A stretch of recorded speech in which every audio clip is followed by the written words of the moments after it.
Imagine sitting down right now to write a heartfelt thank you note to literally the absolute worst thing that happened to you this year.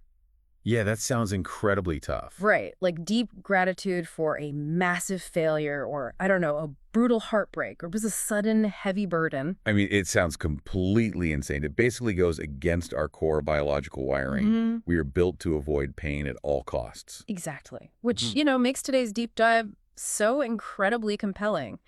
Welcome, by the way.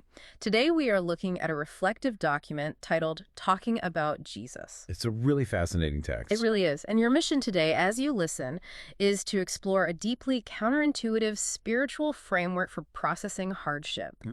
It essentially takes the typical narrative of suffering and, well, just flips it completely upside down. Yeah, it doesn't treat trials like a curse at all. Right. Okay, let's unpack this. Yeah. Because the text opens with this really striking image of the author actively praising the divine for their trials. Actually thanking them for the pain. Yeah. Noting that they teach lessons that are just impossible to learn in times of comfort and ease. What's fascinating here is the psychological pivot the author makes. They aren't just enduring pain, they're analyzing what the pain actually reveals. Revealing the limits of human capability, right? Exactly. When the author tries to rely on earthly power or, human wisdom to fix their problems, they inevitably hit a wall. Trusting in our own limited ability just breeds uncertainty. Yeah, so if human strength actually gets in the way, what happens when we completely run out of it? It creates a void. Right. The text frames that exact moment of failure not as a defeat, but as a necessary void.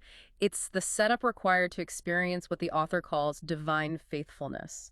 It actually reminds me of physical training. Oh, like lifting weights. Yeah, exactly. Just as a muscle needs the resistance of heavy weights to grow. It have to tear to rebuild. Exactly. The text argues that spiritual strength requires the resistance of life's burdens. Relying on earthly power is like trying to lift without any weights. That's a great way to look at it. And it ties perfectly into the central metaphor the author uses. The refining fire. Yes, precious metal purified through fire. The text explicitly asks us to view these trials not as random punishments, but as a, quote, loving discipline. Loving discipline. That is quite a reframe. It is. The intense heat of the hardship is the active mechanism that burns away the impurities of self-reliance.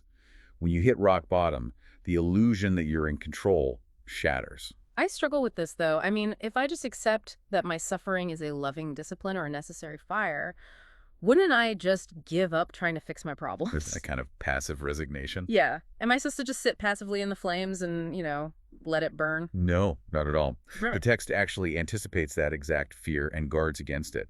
It really doesn't advocate for passivity. The author explicitly prays for strength, courage, and perseverance to endure these afflictions. So it's an act of endurance. Very active. The underlying logic is the belief that God's power is, quote, made perfect in weakness. The trial isn't meant to drive the person into apathetic despair. It's meant to force a deeper dependence on something outside themselves. Oh, wow. So it forces you to hand over control. Hmm.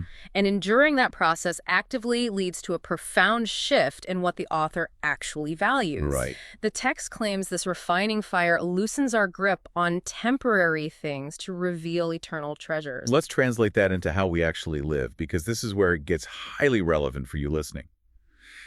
We humans suffer tremendously when we attach our core identity to fragile temporary things. Like a job title or... Yeah, a job, a bank account, social status.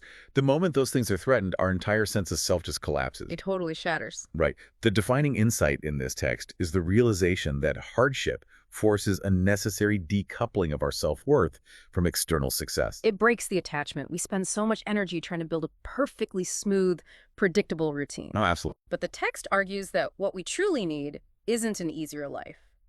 We think we want ease, but ease is fragile. What the author finds is a peace that exists entirely independent of worldly security. Because the comfort the world offers can just vanish in a second, but the presence down in the midst of the storm, that's enduring. We've journeyed through quite a framework today. We started with the shocking realization of human limitation, moved into the active, ego-shattering mechanism of the refining fire. And finally arrive at that radical shift of valuing eternal treasures over earthly comfort. Yeah, it really redefines strength completely, which, leaves us with a lingering and maybe a little uncomfortable question to chew on. What's that?